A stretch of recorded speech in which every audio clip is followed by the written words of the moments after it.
എല്ലാ കൂട്ടുകാർക്കും പുതിയ വീഡിയോയിലോട്ട് സ്വാഗതം. പയറും ഉരുളക്കിഴങ്ങും കൂടി വെച്ചിട്ടുള്ള നല്ല അടിപൊളി റെസിപ്പിയാണ് ഇന്നത്തെ വീഡിയോ. പയറും കിഴങ്ങും ഈ ഒരു രീതിയിൽ നീളത്തിലാക്കിയിട്ട് കട്ട് ചെയ്തെടുത്തിട്ടുണ്ട്. എന്നിട്ട് നമ്മളൊരു പാത്രത്തിലോട്ട് മാറ്റുകയാണ്. ഇനി ഇതിലേക്ക് 1 കപ്പ് വെള്ളവും ആവശ്യത്തിന് ഉപ്പും 1/2 ടീസ്പൂൺ മഞ്ഞൾപ്പൊടി കൂടി ചേർത്തിട്ടൊന്ന് വേവിച്ചെടുക്കണം.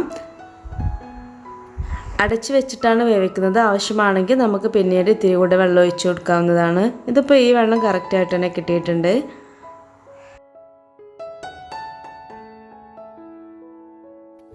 കഷ്ണങ്ങളൊന്നും അധികം ഉടഞ്ഞു പോവാതെ നമുക്കിതുപോലെ കുക്ക് ചെയ്തെടുക്കാം. ഇനി നമുക്ക് ഈ പാത്രത്തിൽ തന്നെ ഇതിന് വേണ്ടിയിട്ടുള്ള വറവൊക്കെ ഒന്ന് തയ്യാറാക്കിയെടുക്കണം. അതിന് വേണ്ടിയിട്ട് 2 ടീസ്പൂൺ വെളിച്ചെണ്ണയാണ് ചേർക്കുന്നത്.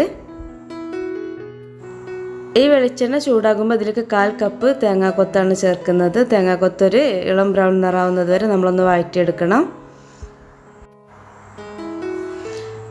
ഇപ്പോൾ ഇതൊക്കെ ഒരു മീഡിയം കളറായിട്ടുണ്ട്. ഇനി നമുക്കിതിലേക്ക് 12 ചെറിയ ഉള്ളി ഒരു കുത്തി ചതച്ചിട്ടുള്ളതാണ് ചേർക്കുന്നത്. മിക്സിയിൽ ചതച്ചതല്ല, നമ്മൾ കുത്തുകല്ലിൽ ഇട്ടിട്ട് ചതച്ചെടുത്തതാണ്. ഇതും കൂടി ചേർത്ത് നന്നായിട്ടൊന്ന് വഴറ്റിയെടുക്കാം. ഉള്ളിയൊന്നും അധികം കരിഞ്ഞു പോവാതെ നോക്കണം. അതിൻ്റെ പച്ചച്ചൊവ്വയൊക്കെ ഒന്ന് മാറി കിട്ടിയാൽ മതി. പിന്നെ ആ തേങ്ങയും ഉള്ളിയൊക്കെ ഒന്ന് നന്നായിട്ടൊന്ന് മിക്സാക്കി എടുത്താൽ തന്നെ മതിയാകും. ഇപ്പോൾ ആ ഉള്ളിയുടെ പീസുകളൊക്കെ ഒന്ന് ട്രാൻസ്പെറൻ്റായി വരുന്നുണ്ട്. ഇനി ഇതിലേക്ക് നമുക്ക് 2 തണ്ട് കറിവേപ്പില കൂടി ചേർക്കണം. അതും കൂടി ഒന്ന് നന്നായിട്ട് മിക്സ് ചെയ്തെടുക്കാം. കറിവേപ്പില കൂടെ ഒന്ന് ക്രിസ്പി ആയിട്ട് വന്നിട്ട് നമ്മളിതിൻ്റെ തീയൊന്ന് കുറച്ച് സിമ്മിലാക്കിയിടണം. എന്നിട്ട് ഇതിലേക്ക് 1.5 ടീസ്പൂണ് ചില്ലി ഫ്ലേക്സാണ് നമ്മൾ ചേർക്കുന്നത്. എരിവിന് വേണ്ടിയിട്ട് വേറെ ഒന്നും ചേർത്തിട്ടില്ല, പച്ചമുളകോ കാര്യങ്ങളൊന്നും ചേർത്തിട്ടില്ല. അപ്പോൾ നമ്മൾ എരിവിനനുസരിച്ച് ചില്ലി ഫ്ലേക്സിൻ്റെ അളവ് കൂട്ടാൻ കുറക്കൊക്കെ ചെയ്യാം.